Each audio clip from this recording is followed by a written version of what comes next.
Hey, everybody, and welcome to another episode of the AM/PM podcast. Today, we're talking about something that's kind of a common theme among e-commerce entrepreneurs, and that is accidental entrepreneurism. And what I mean by that is sometimes we land in these gigs that we never expected to, we didn't plan to, we didn't have the education or the pedigree or the intent.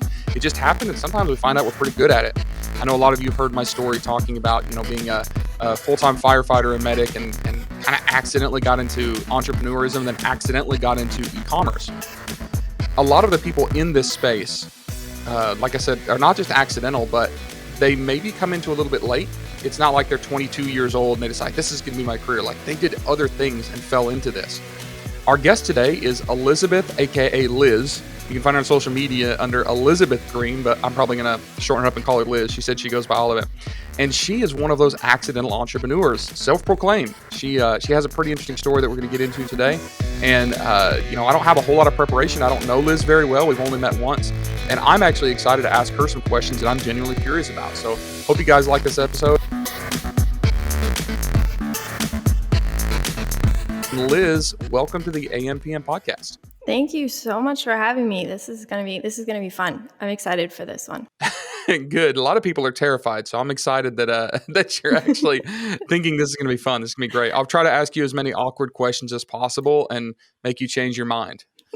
I'm just excited to see what my answer is going to be because I don't know the questions yet. Okay, great. So I actually came across Liz. I was at an event up in New Jersey, and there were some people talking about this amazing Elizabeth Green who is running their PPC for their Amazon stores. And I remember I looked over it. I was with one of my friends and said, "Who's Elizabeth Green?" She said, I don't know who Elizabeth is. I'm like, well, I got to figure out who this is because there are so many people out there that claim to do something, whether it's shipping or sourcing or PPC or copywriting that, claim to be awesome, but they suck.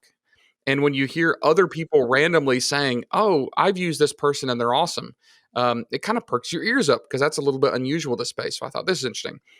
And I got basically a meeting set up with Liz and had one conversation with her. And turns out she is accidentally operating a PPC agency for Amazon sellers. So Liz, do you want to give just like the 15, 30-second version of what you're doing currently and what your agency is? Yeah. So 15-30-second version is we run PPC for Amazon sellers. That's it succinctly.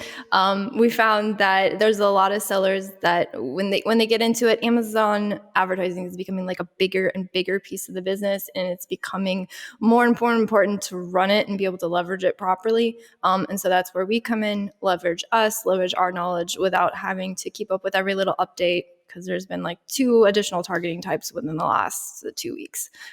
So things like that we can keep on top of, we can run instead of you having to make sure to keep up with it.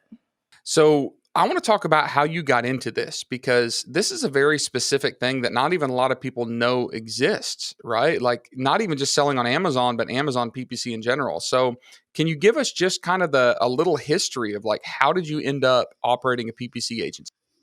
Yeah, I mean, I guess it's an interesting history, and your intro was very correct in that I did fall into it, really. I see a lot of other people in the space, and sometimes I might feel like a bit of an outsider, although I've never been treated like that. I think it's a mental thing. But a lot of people say, oh yeah, I've been in, maybe not Amazon PPC is relatively new, all things considered, when it comes to like even e-com advertising. But there's a lot of people, oh yeah, I'm doing like e-com advertising for like 20 years, 10 years, even 5 years. And they have this background of, being in the space, understanding the space. And I don't come from that background. Now, my husband's family, I'm married into a very entrepreneurial family. So I do have that support system, and I am absolutely blessed. And it's why I am where I am today, because I have someone to look at that say they've done it, they know how to do it. Sometimes just having that reference point is, it kind of helps you get over the mental hurdle. But my background is a wife and a mom. I think it's kind of funny because I'm at a point in my life, there's a lot of people who start with, getting some sort of career going or something. And then, later on they find the family and, the significant other. I got that first. So I'm very blessed in that way. I got married, wonderful husband, wonderful children, and then kind of fell into this realm of, business and building something that's outside of just the home where I was before. And so that it's been a wild ride. It's been a learning curve. I've learned a lot about myself. I've learned a lot. I think grown exponentially in the last couple of years for sure. So let's talk a little bit about that being a wife and a mother. That was essentially your full-time gig, right? Mm-hmm. Mm-hmm. And to be honest, that's what I always wanted when I was little. I come from a very traditional household. I liked that. That's what I wanted. If anyone asked me growing up, what do you want to be when you grow up? I always said teacher, something that had to do with kids. But to be in all honesty, I wanted to get married and have a family and stay at So home. you aspired to be a soccer mom, essentially. I aspired to be a soccer mom, and I was perfectly happy in that. And you were But succeeding. So you were a stay-at-home mom. You had 6 kids, yes, right? yes. And you were actually homeschooling too, right? Mm-hmm. Yeah, so we still homeschool. So It's a joint venture now, for sure. I don't do it. I'm not as hands-on as I used to be. I have help, which is why I can do so what I do. so all your hopes and dreams are coming true. You're a stay-at-home mom, homeschool mom of 6 beautiful children. You got the hubby at home. How on earth did you go from the soccer mom, ambition that you had to running a PPC agency for Amazon sellers? Yeah, it's an interesting story. So it all stemmed from wanting to have a very together family unit. So in the beginning of our marriage, we actually ran a Okay, time out. I'm going to pause for a second and yes. tell you this is already sounding interesting to me because you said this business came about because you wanted a together family unit. And most people would argue that a business actually starts to separate a family unit, right? Because there's time and attention disappearing. So Mhm. just for your reference, like I've already got my radar up. I'm already curious to see how this pans out, but go ahead. Yes. So in the beginning of our marriage, my husband and I used to run a paintball field, actually. And so we worked together on that Saturday mornings, opening it up. And honestly, we miss it. And someday maybe we'll get back to that. But, and that can be a side gig for sure. But it was a good business. It paid the bills. It wasn't anything you're going to be rolling in, but we were very happy. Just through life circumstances, we ended up having to sell the property, which, that's kind of, the land goes along with it. You need land to be able to run that business. So that's kind of how that went up. And so for the first time in our marriage, which was only a couple years into it, he actually had to go out and get your typical 9-to-5 job, which is what everybody does. It's the norm, but it wasn't our normal. And so I missed having him around. And we've been married, it's to be 12, going on 12, maybe 13 years, something like that. So it's been a little while. But I kind of got a taste of what it looked like for someone to go outside the home and work and then come back home. And like I said, that's the norm. But we had a taste of what it was like outside of that. And so I think we always kind of wanted to get back here. And then right before we started the agency, my husband was still, my father-in-law is a general contractor. So he's still working in the family. There was much more flexibility than if you would, you have to go outside of that. And, so we were very blessed in that way, but it was still, he's still working on job sites. He still has to go out, sometimes it would be long days and then come home. And again, there's nothing wrong with that. It's just, we had seen something outside of that and we really wanted, we wanted that back again. And so that's kind of where this stem from. We did dabble in, I think we got started, everyone does retail arbitrage, going to the store, scanning the things, putting that up. That's very labor intensive. And I don't think I ever personally quite got the hang of that either. So that didn't take off, but I think we made some money for it. To be honest, we weren't as good at tracking that. I don't think we lost. If it did anything, we broke even. But, and then, okay, so there's this retail arbitrage thing. There's something else called private label. Okay, that's great. So started getting into that, and always with this intent of to do something as a family unit, to work together and build something that could sustain us, help others, and then just allow us to be together. Let's see how I say this. Like the typical view of a job is that it comes between the family, right? So, if one of the spouses or one of the caretakers, parents have to go out and work, they have to go out and work. Like you can't help that. But if one of them can stay at home with the kids, maybe that creates, especially in a more traditional sense, like a more cohesive family. What you're saying was you got a taste of the idea of actually working together. Like we have to work, we have to have a job. So what you're saying is like you had this paintball field experience where working together, it actually brought the family closer, right? So then that ended. Your husband is doing general contracting, and you felt like there was something missing there, like there was a void where he was out doing one thing, you weren't involved with it. I get that, and I've never really heard that explained well. So the arbitrage thing, the Amazon arbitrage thing, and figuring out how to like resell was an opportunity for you to start working together again while providing for your family.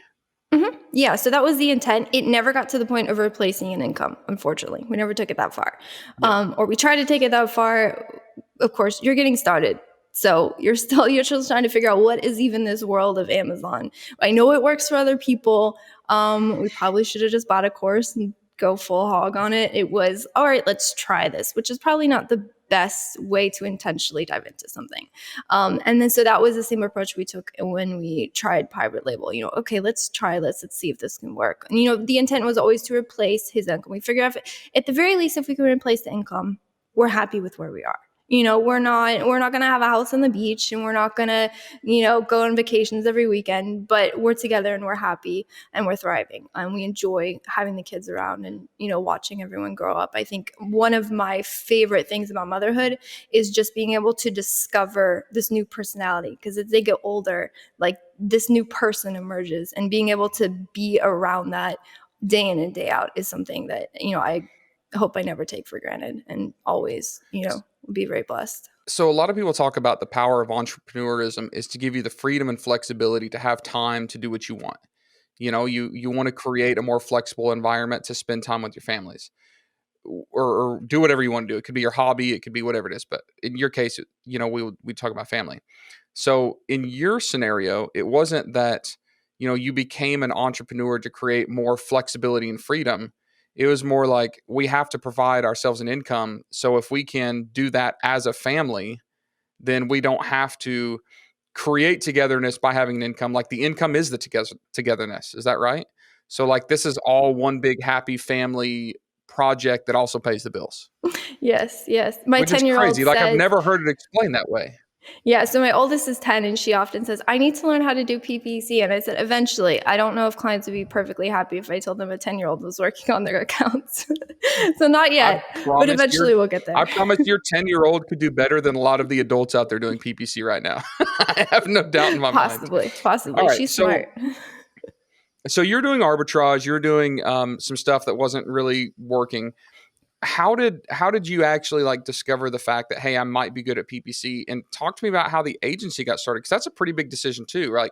Like going out and do arbitrage, that's fine, but when you actually or selling anything yourself is fine, but when you actually start taking on clients and becoming dependent on those, like that adds a whole new level of requirement and stress. So how did you go from we kind of sucked it up at selling arbitrage and private label, but now we're gonna develop this PPC agency?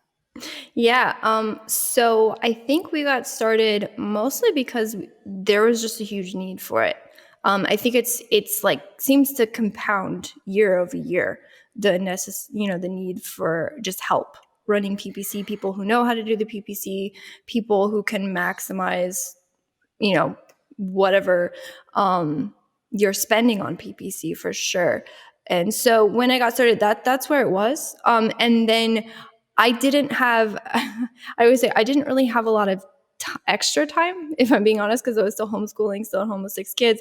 But you could take snippets of time to take courses or to learn or to talk to others, and then just learn. So I was aware of the Amazon space and I was aware of Amazon advertising, but then I really started digging into it just full force all day, every day. Any little snippet, any little time, any new course, any podcast, I was reading it, I was internalizing it. I was just growing in it. And then I think as everyone steps into a space, there's always going to be that, am I good enough? Am I doing this? Do I really know how to do this? Can I really, fix this? And in the beginning, my husband was still working. And, I was sitting at home just learning it just because he was at the job site. He didn't have time to learn this stuff. Where now I've gotten to the point where like, I know what I'm doing. I'm very confident in what I'm doing. I'm very confident we're providing good service for clients. The feedback obviously is there. We have clients who have stuck with us for a long time and are very happy with the service. So I'm confident in what we're doing. And I think I understand the realm of PPC enough to even start dissecting, coming up with strategies or our own bid adjustment systems. But in the beginning, it was just, okay, I need to do this. I need to learn it. And that's where I say I grew a lot. And I'm not a person who is I'm much more comfortable in the role of the number two. I've always been that way. You're telling me you like, being in that support role, not necessarily a leadership role, but you're talking about this agency where you're developing this business where you're in the lead role. Yeah. Was that like an uncomfortable thing that you woke up one day and realized, oh crap, I'm kind of running this thing? It was. Again, I am absolutely blessed to have the most amazing, wonderful support system around me. I couldn't be doing what I do without it. And then having I told my husband, I said, you're too much of a hype man. Seriously, like I'm going to get a big head. So having that support system and having someone behind you that says, I know you can do it day in, day out. And even when, there's times you're like, I don't think I can do this, or maybe I don't know enough, to having someone just physically behind you. Because you can have, I think the Amazon community and then even the Amazon agency community is absolutely wonderful. There's so much support and love and sharing of ideas. And I think, there's a real wealth in that. But I think sometimes if you can have someone in the household day in and day out, just being that support, saying you can do this, don't worry about it. You've got this. You're very smart. Because it's not that I don't think I know how to do it. I think I have enough confidence in myself to know I can do this. It's just, I know that's not my comfort role. And so I've had to step outside of that. And I think good things have come from that. Do you think you could have actually gotten this ball rolling without the support system? Because I know you said, No. Deep down, you're smart enough, that you can do it. But do you think it was necessary to have someone, whispering in your ear, hey, you actually can do this? For me, yes. I think I absolutely admire people who are very self-motivated, self-starters. Out of necessity, I can, but again, that's not where my comfort zone is. So Well, and for me, I I think honestly it was don't think necessary. I don't think that's unusual, because even the people that do succeed by themselves, or it looks like by themselves, they could have done better with support system. Or the people that look like they're out there just killing on their own, they do have a support system, you just don't see it. Yeah. I know that we, as entrepreneurs, like to beat our chests and act like we're all awesome. And sometimes we are, and sometimes we feel like we're the king of the world. But crap, 30 minutes later, we feel like the whole world is pressing us down. We're not going to be able to stand back up. So I don't think that it's unusual that you said you need a support system. I think that you're maybe more honest than most people are in the entrepreneur world, because we do need support, and we do have to have someone being our cheerleader and pushing us on, or letting us vent to them, or encouraging us. That all has to happen. So it's interesting that your perspective is more, I don't know, I can't say open to that, but more accepting of the fact that you need that in your life. Because I think that a lot of us need to gain a little bit of humility and admit to ourselves, hey, we need to have a community around us. We need to have friends. We need to have family that supports us. If our family doesn't support us, go out and find someone that will. Right. In the last episode, I was talking to Lil Roberts about that. Hey, if your family doesn't support you, go find someone that actually will help you. So really, really interesting. So keep going. Talk about, that growth phase, and did your husband eventually become more involved in the business, or what's going on now? Yeah, so I think we each found our piece of the business. So I often like to say I fell into it and then I fell in love, because it turns out I really like it. I get a kick out of running accounts. I get a kick out of coming up with new strategy, or I get a kick of talking with sellers, internalizing what it is that they need to get out of their advertising, and then being able to build something that facilitates that. And then it turns out, weirdly enough, again, I don't come from the corporate world. I barely knew spreadsheets in the beginning. I knew what they were, but I didn't really know. And now I'm at a level, weirdly enough, I really like making things with spreadsheets. And I think that's been beneficial because it really helps me. I've been able to kind of understand and dissect and be able to go through and build the connections, because everything is kind of siloed in reports. So if you can kind of internalize and be able to make those data connections, see how each of these are influencing each other, and maybe come up with systems that can parse, a bunch of different reports and give you the data feedback you need. I like that. I enjoy it. So even though it feels like this is, gotten bigger and crazier than I ever imagined, I'm absolutely happy to be where I am. And so that's my side. I can happily sit at a computer for 12 hours. If it's a project that I like, I will sit and I will code a spreadsheet on a weekend because I enjoy it. I like it. It's fun. My husband, that drives me crazy. He has to be working with his hands. He's definitely polar opposite of me. So we fit together so well in our outlooks in life and our views, but our personalities are like polar opposites. It works so well. But so he's so much more confident than me, and he's actually much better at communication than I am. I like to think I've gotten better, but sometimes my intent to communicate something may not necessarily come across in how I will communicate it. And he's been in like the sales, and he's sold sheds, he's sold used cars. His family has always been in that world, so he understands the communication and reading between the lines. And he's not pessimistic, but he's very much a realist and can see behind things, where I am a serial optimist and I think the best of everyone, and I always give everyone to the benefit of the doubt, often to my detriment. So he's like sometimes someone will come to me like, oh, I have this project and this is what we're gonna do. I'm like, this is amazing. And he's like, nope, you're never gonna hear from them again. I'm like, what? Why would you say that? And he's right. He's always right. So you were just talking about this, you can sit in front of a spreadsheet for 12 hours and be perfectly happy.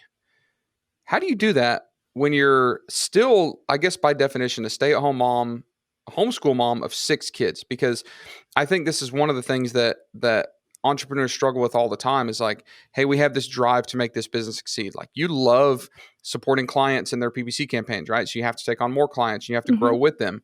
So how do you balance your time, especially when like your ultimate goal in life is to be like the best mom and wife possible, right? So how do you live like the Little House on the Prairie lifestyle with like the, I don't know, Wolf of Wall Street lifestyle? How do you balance that? By just integrating everything as much as possible. So where I have my office set up is actually on the same property that we live on. I can walk over here and I can get work done. And if I have 15 minutes in between calls, I can walk over and see the kids playing on the playground. I have a play set out there. I mean, I think my life is one that I could have never dreamed of and is absolutely wonderful. And then just the support system, because if I'm not watching the kids, my youngest, I have twins, they are 2.5-year-old boys. They're absolutely insane and they get into everything and they're running around. I can't just leave them. The oldest are very helpful, but they're still young enough, they need someone around. But my husband's still around, so we are able to function as a family unit. He can take a piece, I can take a piece. It's become, and that was a natural progression that, it was very wonderful to walk through. So in the beginning, you don't have as many clients. You're still, Yeah, you could like ease into it. Yeah, you can start making a small adjustments. yeah. So it was very much an easing into a very natural progression of things. So what's going to happen next? Because your business is continuing to grow and it's a service-based business. So you're going to have to spend more time on it, or at least more focus and attention. But you don't want to leave your roots of mom and wife, like family unit. You want to stick with that. So how are you planning on coping with the continued growth while not sacrificing some of those other things and values that you hold dear? Yeah. I think that's something I'm still figuring out. Um, I've kind of just been launched myself into this space without any other expectations other than replacing whatever income we have, which we're at that level now. And now I almost feel like it has a life of its own. And I'm just here to facilitate that ride. Where we end up, I'm not sure. As far as my personal focus and what I would like to see, I'm happy to see more clients come because More so, that just means that people are interested to work with me. I think I'm still excited every time someone reaches out, because it shows that they found me somewhere. We don't do any paid marketing currently just because we're fine with where we are and we're continuing to grow, and maybe eventually we'll get there. But so if someone reaches out, it means they saw a piece of my content, they saw one of my answers somewhere, they saw something I'm doing and said, you're the person who can help me with my business. And I still think, that's a wonderful gift to have. All right. So, Liz, I know that, part of your why for getting into this business is spend time with the family, right? You initially started out like thinking, hey, the paintball years are great because I got to spend time with my husband. Your kids are out there playing on the jungle gym set. They're running around. They're pulling power plugs, whatever they're doing in your office there. How do you intend to get the kids involved in the business? Or can you? I know that you've still got several years. Like, do you have a game plan? Or are you thinking, hey, if they can get involved in the business, that's cool. Otherwise, we'll just support them with the business, but not try to drag them in as a 15-year-old PPC consultant. Do you have a plan, or what are you thinking? Yeah, so the plan is, like I said, right now, I'm really enjoying what I'm doing. Sometimes I almost feel selfish because I know I'm in here again. I can happily work on spreadsheets and things for hours, and I like doing it. So some part of me feels like it's almost selfish to sit here that long and do it, although it is helping support the family at this point. So I think maybe having at least some sense of that is probably not a bad thing. Whether or not the kids decide to get into this, to me, is entirely their decision. Like I said before, my 10-year-old has said something about, maybe wanting to help out. And if she decides to, that's absolutely wonderful. I would happily teach her anything. But if she's just saying that to be nice, it's never something I want to force them into. My whole point, I think one of the main reasons why we got into homeschooling is to allow the kids to pursue whatever passions it is that they've kind of find interest in. And I think that's one of the beauties of homeschooling. And to me, obviously, you want to give your kids the best education possible. So of course, reading, writing, math is so, so important. But to me, I think one of the biggest gifts you can give homeschool kids is the ability to learn how to learn, and if they have a problem or they have something that they want to figure out, to give them the confidence and the knowledge that it is something that you can figure out. It is possible. The information is out there. If you want to put the time in, if the information is not out there, you can go and you can figure it out. There's nothing new under the sun. There's always going to be some other information you can get and you can bring to whatever your current problem is, even if there's not a clean and clear roadmap. So I think that's one of the things my parents gifted me with, because I was actually homeschooled growing up. That's part of the reason why I wanted to give that gift to my own children. And so where that journey leads them, I don't know. I'm super excited to find out. My oldest is only 10, so she's growing into herself. She's discovering her own way. She's discovering what she likes and she doesn't like. And to me, I think that's one of the most enjoyable things as a parent, is to be able to discover along with them. And I hope I would be a mother who would allow them to decide whatever path it is that they want to go on. And then just, give them whatever resources and backup and be their cheer squad. So if you're standing on a stage right now and you're talking to a bunch of potential other stay-at-home moms, we'll use them specifically, what is one piece of advice that you would give them, maybe if they're thinking about starting a business or getting into business or getting in side hustle, but feel like I can't do this and still support my family? Like, what would you say to people in that scenario? That's a tough one, because I realized that I was blessed to have a support system, for sure. For instance, when I was learning it, the housework was not done very adequately because I was spending a lot of time learning and helping to grow the business, before I had that help come and step in and my husband be able to stay home with us. But he was very generous and he didn't say anything, even though I felt that. I felt, in some ways I might be failing, but I'm growing something else. And, so recognize that there always is going to have to be some trade-off. I think you can have it all.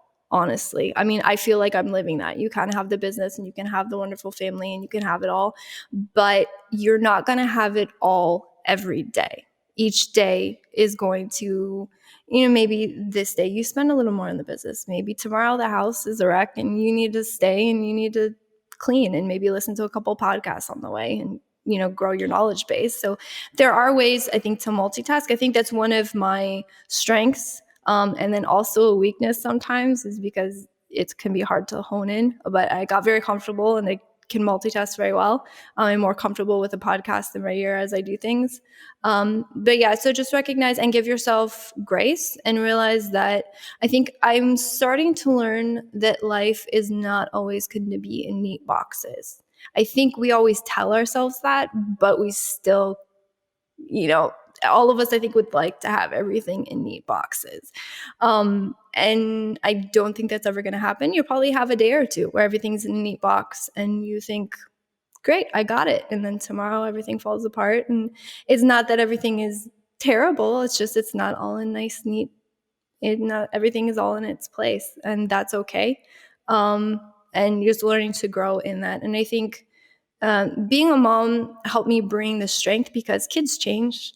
Every single, you go from the newborn stage to the toddler stage, and then they start school age, and each level has its own challenges and its own joys. I've always been a planner. I always want to know what's coming next. What's my game plan? Okay, so this worked. But sometimes you just have to recognize that what works in the moment is working in the moment, and that's okay as long as it's getting done. Tomorrow would be nicer if it was a little bit neater, so maybe you'll build on that. But you don't have to have tomorrow figured out today. And I think the sooner you can recognize that and then just be okay with that, you're going to be a lot better off mentally. Well, we're about to run out of time. We can start wrapping up. But the question I ask everybody on all these recent episodes now is, as you've had to learn how to be an entrepreneur and learn how to run a business, you've probably taken some advice from those that have gone on before us in the form of books. So if you had to go to your hypothetical bookshelf and pull one book off that made the most profound difference in helping you figure out how to run a business, what would that book be? Yeah, no, so definitely, I think a good book, like I said in the beginning, I like to think I communicate well, but sometimes maybe not as much. So How to Make Friends and Influence People, I think is a really good book on learning how to phrase things in a way that comes across very well. So I think that's a really good book. One YouTube video that I think I've found very influential and one that I keep going back to is David Osborne talking on the capitalism.com. I think it was a conference they put on. And he speaks a lot on I guess the mindset and how he's found a lot of success because he's actually the largest holder of Keller Williams franchises and he does a ton of other things outside of that. But I guess he lays out very clean his roadmap, his thought process, and how he's been able to build the life that he has. So I find that very interesting. Great. Good recommendation. I think you're the first person that ever also referenced a YouTube video. So maybe we'll get some traffic to that video and they'll go, who the heck is this traffic coming from? This is great. So thank you, Elizabeth, for being on. I know that, it's not something that a lot of people want to talk about, like in business podcasts, and you probably expected us to come on and talk about, dynamic up, down bid variations and all that crap. But I keep coming back to this thought that we're all just humans and sometimes we have to explore different ideas about how we're going to be humans or how we're going to be in a family or how we're going to run a business or, how we deal with things. So I appreciate you sharing some of your personal experience here and some of your personal thoughts and just kind of being transparent in the way that you're kind of living and setting up your life for the future. So we appreciate that. If people wanted to check out more about you, where could they go on social media or do you have a website? Yeah. So if they just want to check me out, LinkedIn and Facebook are probably going to be the best ways. I post, I think, more on LinkedIn at this point, but I try to be pretty active on Facebook. And then I guess if you're interested in checking out the business or, seeing about working with us, if that's something you need, the best way would be our website, which is jungler.com, JUNGLR.com. Misspelled jungler, JUNGLR.com. All right. Well, thank you for being on, Liz. Thank you all for listening. And of course, as I always ask, please drop us a review on whatever podcast platform you're listening to. Give us a thumbs up on YouTube, share around if you see fit, and we'll see you all on the next episode.